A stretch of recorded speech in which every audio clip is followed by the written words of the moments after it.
Hi friends, welcome to our channel.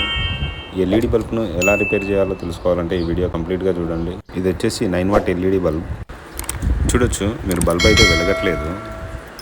Problems వచ్చేసి లోపల driver problem అయినా అయ్యుండొచ్చు, లేదంటే పైన ఎల్ఈడి స్ట్రిప్ ప్రాబ్లం అయినా అయ్యుండొచ్చు. ఒకసారి స్ట్రిప్ అయితే చెక్ చేసి చూద్దాము.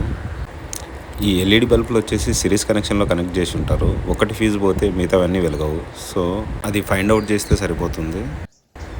చూడొచ్చు, మనకి బల్బ్ అయితే వెలగట్లేదు. ఇది కొంచెం బ్లాక్గా ఉంటుంది ఫీజు పైన బల్బు. మిగతావన్నీ కొంచెం ఎల్లోయిస్గా ఉన్నాయి. ఇది మాత్రం కొంచెం డాట్ మాదిరి బ్లాక్ అయితే ఉంది. కాబట్టి ఈ బల్బును రిమూవ్ చేసేసి ఇక్కడ ఉన్న కనెక్షన్స్ని రెండింటిని కలిపేస్తే సరిపోతుంది. మనకు మిగతా ఎల్ఈడీస్ అయితే వెలుగుతాయి. వీటిని కనెక్ట్ చేయడానికి సోలింగ్ రాడ్ ఉండాలి, లేదంటే చిన్న పెన్సిల్ ఉన్నా సరిపోతుంది. ఎందుకంటే ఇది గ్రాఫైట్ ఉంటుంది, ఇది కార్బన్ గ్రూప్కి సంబంధించింది. సో ఇది దాని వల్ల గీకడం వల్ల ఈ రెండు కనెక్షన్స్ ఒకటైపోతాయి. సో మిగతా ఎల్ఈడీలన్నీ వెలుగుతాయి. చూడొచ్చు, మనకు బల్బ్ అయితే వెలుగుతుంది.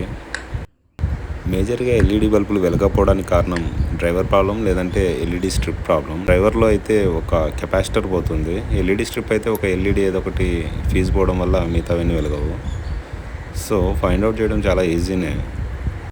మీకు ఈ వీడియో కనుక నచ్చితే లైక్ చేసి, సబ్స్క్రైబ్ చేసి, షేర్ చేయండి. Thank you for watching this video. Please subscribe this channel.